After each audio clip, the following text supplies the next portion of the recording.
Hello, today is Sunday the 20, it's the 2nd of September, actually, the year is 2012, so I was going to say the year first.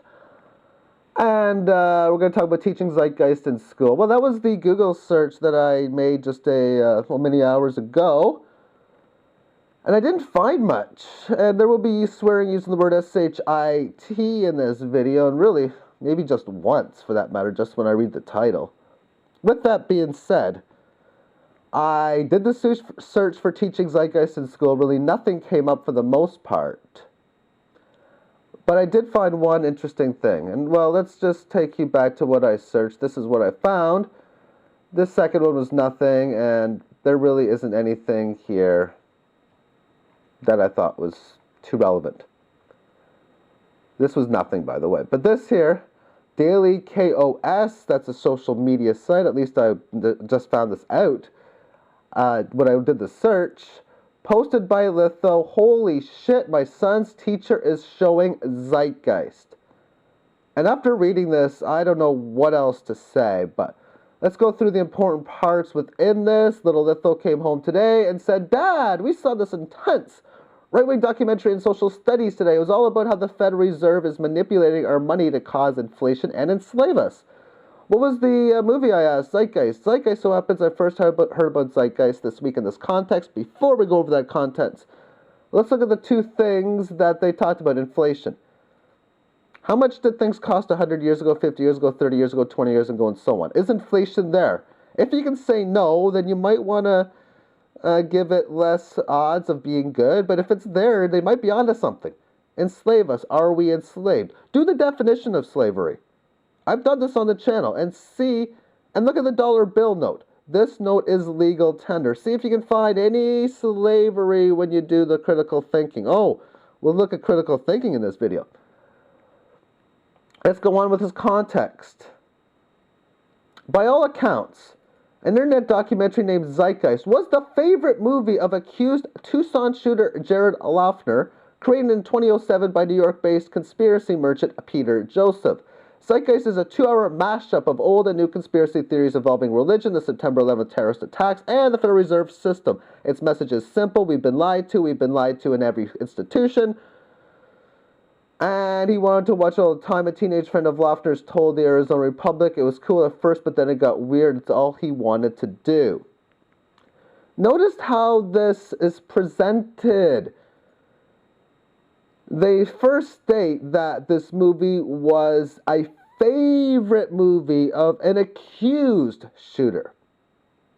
Favorite movie. Remember, we got this James Holmes kid in Colorado who's also an accused shooter. I've went over that story already. Who cares what other people's favorite movies are?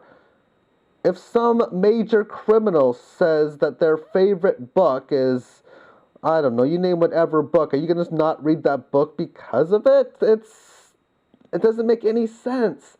Then they use words like 2-hour mashup. You want to talk about going out of your way to not want people to view this, but I think it even goes further, because when they involve this whole religion point of view, this is what's giving it a lot of bad name. And I say this because from my research on the human species, it seems those whom are affiliated with the Christian religion are extremely defensive and will go out of their way to make their point, even though they're believing in a fiat-based system. Anyway, I find that extremely interesting. Moving on, now I'm concerned on one hand that my son's teacher is presenting in class a film that inspired a mass murderer. Well, how much do you know that it inspired the person? Because all this says is that who it was. It says nothing in here that it was inspired by it. And again, you can take almost every movie there is, and there's probably a major criminal who enjoys it.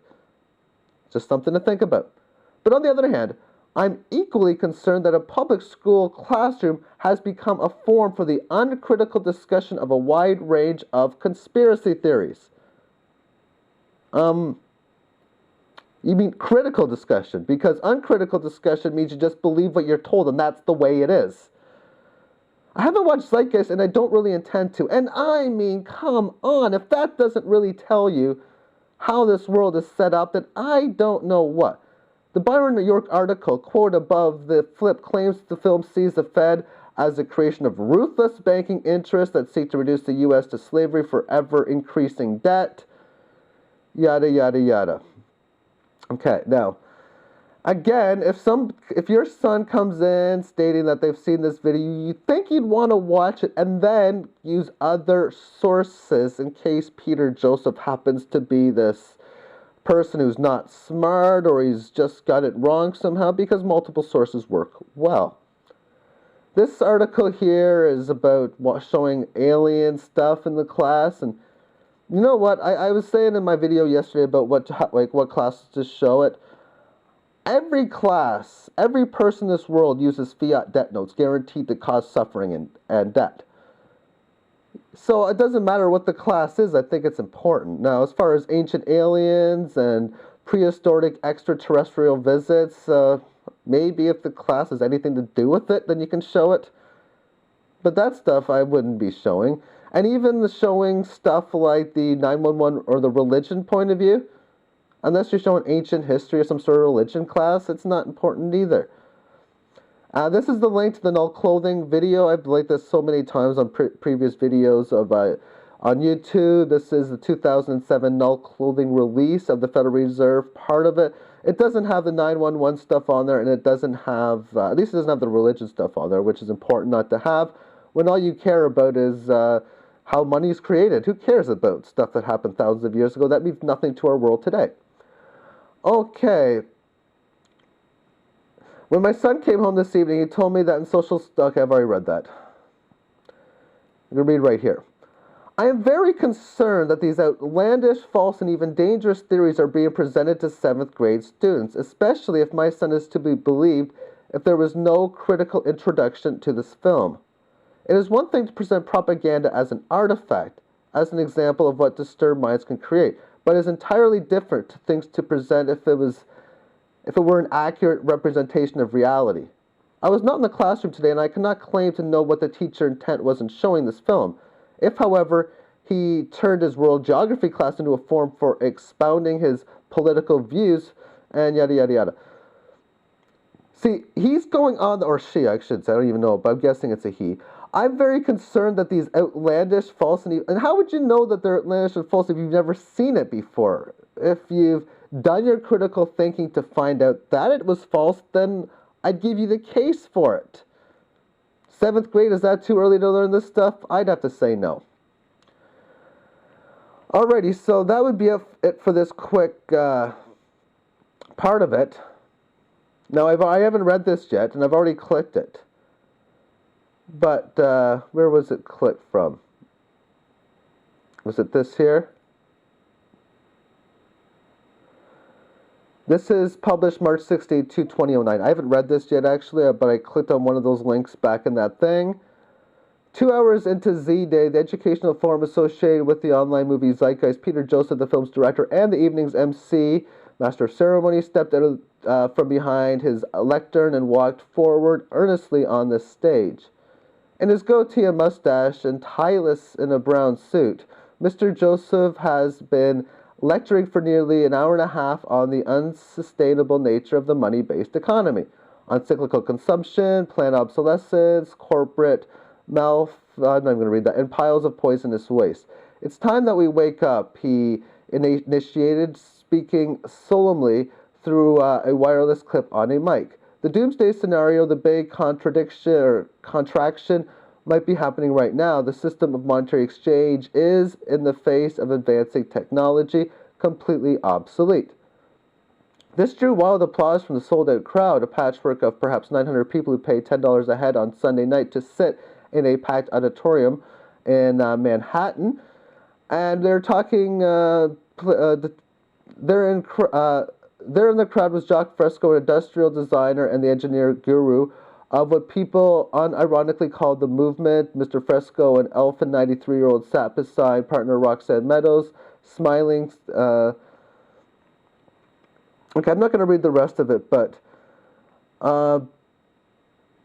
This is what I've known on psychology. They got goatee and mustache.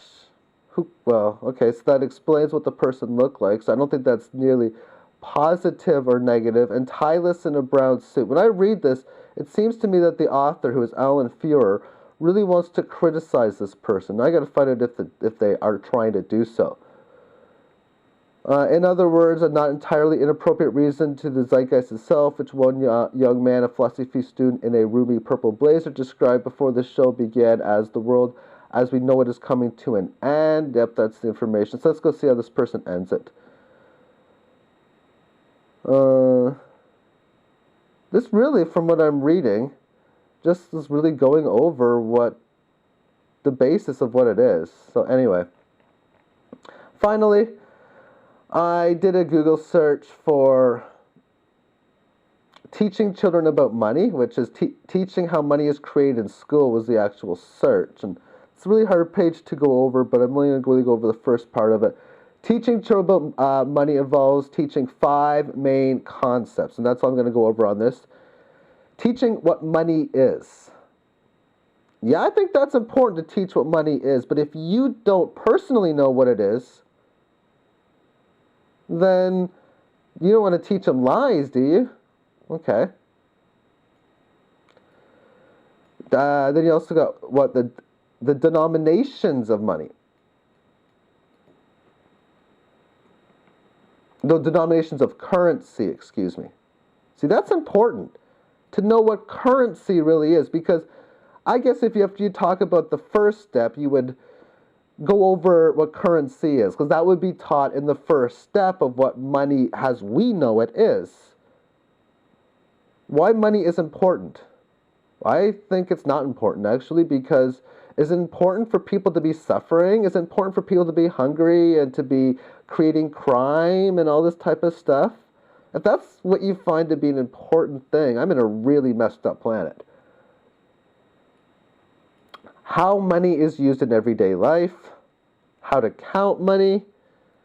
Teaching children about money is multidisciplinary. I agree with teaching children about money, but the words gold should definitely be used. Words fiat should be used. Debt and guaranteed in the same sentence should be used. I'm just going to type in DET. Oh, nothing. Nothing. Wait a second. I did a search for debt, and I got nothing on a video, an education, teaching about money. That's interesting. Nothing about gold.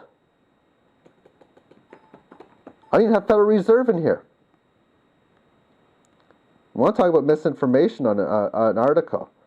Here it is. Alrighty, thank you for tuning in.